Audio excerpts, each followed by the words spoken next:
Hey guys, this is Mike with Coffee Cup Christianity, where we are getting jacked for Jesus. I am so glad you are here again with me. We are continuing our series, Tough Questions, where today we are going to be talking about why would God create natural disasters. This is going to be a fun one. It's going to get a little crazy, but stick with me and let's get right into it.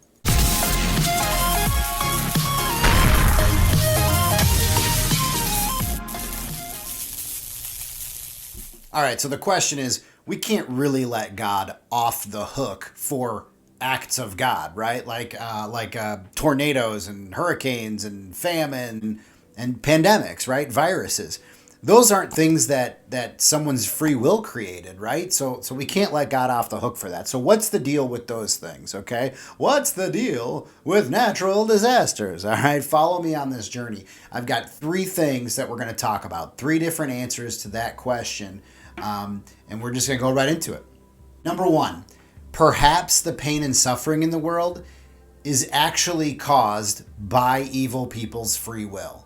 For example, famine. Okay, famine strikes around the world and all those things, but is it really God's fault, right? Is it really because of those people not having enough stuff? Is that because of God? Well, you may not know this, but Americans actually only account for 7% of the world's population, but yet consume 50% of its resources. So is it possible that the reason those people in those other countries don't have enough food is because we in America have it all, or in other countries have it all, and we're not doing what God told us to do, what Jesus told us to do, and that's care for our neighbor, love thy neighbor, right? Another example of the same answer would be like flooding and things like that, like Hurricane Katrina. That was a tragic natural disaster, but part of the damage was the result of the levees not being properly maintained. Here's another example that I think is great. You got all these rich people, these greedy people who live in California and Florida and live on the coast. They want to live on a beach house, and then then a hurricane comes in and blows up their house, right? Like, no, your house was in the hurricane's way, okay? So answer number one would be, is it possible that we are actually the cause of the natural disaster, or is it that we are doing something to create the natural disaster? It's not so natural after all. So that's answer number one. And answer number two, everything God creates is less than himself, and therefore is limited, and it has a limited set of characteristics. The rock that holds us up has to be hard enough for us to get hurt from it, right? The house that we build, that has to the walls that have to be strong enough to hold up the house are also strong enough to crush us if they fall on us. The air that we breathe has to be thin enough that we can breathe it in and it can go through our body, which means it's also thin enough for us to fall to our deaths from.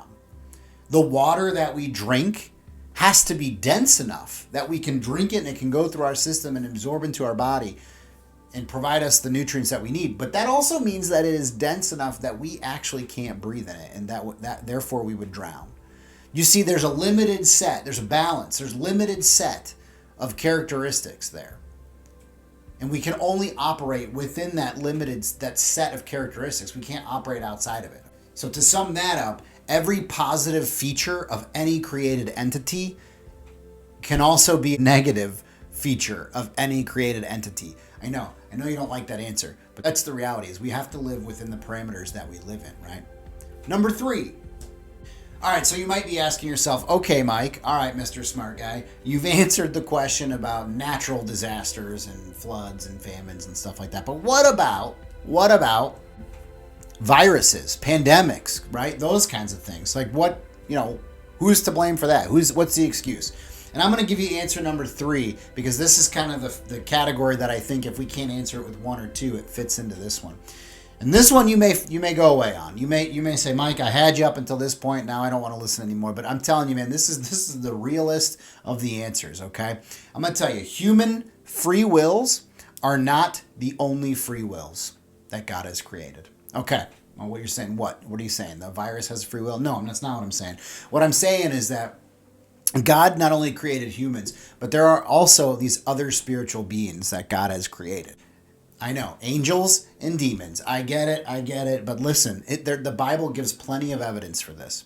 And we live in a world where there is spiritual warfare going on, where there is good versus evil. There are angels and demons fighting. I once heard it described to me when I was a kid as, imagine that if you turned off the lights and you could see what was happening, what you would probably see is angels and demons wrestling around all around you. I know it's like terrifying to think about.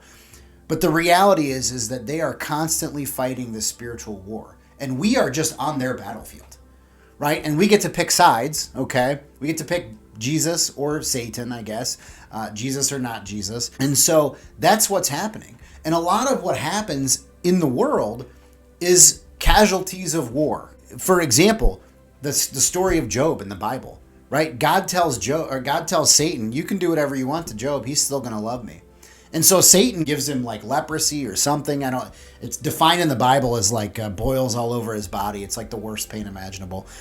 He loses weight. He gets sick. He loses his family and his friends, his position. He ends up living on a waste dump outside of the city, right?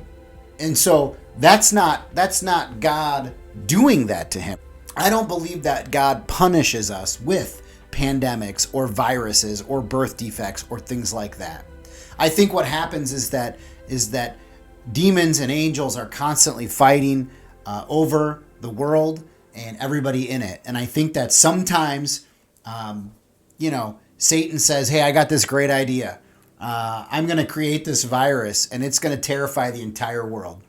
I'm going to create this virus and I'm going to spread it like wildfire throughout the world. And it's going to kill people. People are going to get sick. People are going to be stuck in their homes because they're terrified and paralyzed with fear. And I'm going to tell you, if you don't think the devil thinks this whole thing is hilarious, you are just totally blind. Because I'll tell you, man, this is the devil's plan every time. He says, what can I do to just mess everything up? I mean, think about this, right? Like, he's been able to keep us away from family, away from friends, away from loved ones, out of churches, out of community with other people. I mean, those are the worst place that you can be is alone. I mean, right? That's the whole point of the Bible, is God wants you to be with him, right? And with others who love him. And so this is an imperfect world we live in. God has created an imperfect world for us to live in until we get to go to a perfect world, which is heaven.